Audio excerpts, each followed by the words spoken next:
Hello guys, അങ്ങനെ ഈ വർഷത്തെ വിഷു വന്നിരിക്കുകയാണ്. അപ്പോൾ ഞങ്ങൾ വന്നിരിക്കുന്നത് മസ്ജിദ് മാളിലെ ലുലുവിലാണ് കേട്ടോ. വേദു ഉണ്ടായിട്ട് അവളുടെ ആദ്യത്തെ വിഷുവാണിത്. അതുകൊണ്ട് അവളുടെ ആദ്യത്തെ വിഷു ഞങ്ങൾ ആഘോഷിക്കാൻ പോവുകയാണ്. ചെറിയൊരു സദ്യയൊക്കെ വെച്ചിട്ട് അതിനുവേണ്ടിയാണ് നമ്മൾ പർച്ചേസിങ്ങിന് വന്നിരിക്കുന്നത് കേട്ടോ.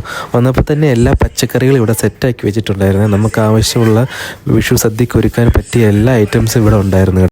അമ്മയും അച്ഛനും കൂടെ സദ്യക്ക് വേണ്ട എല്ലാ ഐറ്റംസും എടുക്കുന്നുണ്ട്. അവിടെ പൂക്കളും പഴങ്ങളും എല്ലാം അവൈലബിൾ ആയിരുന്നു.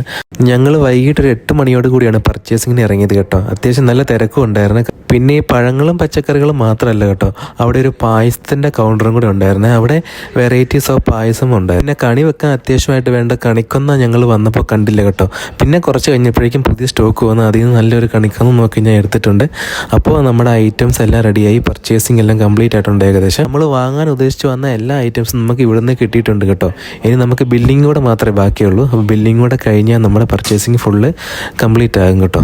പിന്നെ വിഷു ആയാലും ഓണായാലും ലുലുവിൽ വന്ന് പർച്ചേസ് ചെയ്യുമ്പോഴേക്കും നമുക്ക് നാട്ടിൽ നിന്ന് സാധനം പർച്ചേസ് ചെയ്തൊരു ഫീലാണ് കിട്ടുന്നത് കേട്ടോ. പർച്ചേസിങ് കഴിഞ്ഞപ്പോഴേക്കും എല്ലാവർക്കും നന്നായിട്ട് വിശന്ന് കേട്ടോ. അപ്പോൾ നമ്മൾ നേരെ പോയത് കുംഭകോണം കഫേയിലേക്കാണ്. കുംഭകോണത്തെത്തിയാൽ പിന്നെ മസാലദോശ മസ്റ്റാണ്. പിന്നെ നമ്മളൊരു മസാലദോശയും തട്ടിടലിയും ഒക്കെ മേടിച്ച് കഴിച്ചു. അത് കഴിഞ്ഞിട്ട് നേരെ റൂമിലേക്ക് പോയി.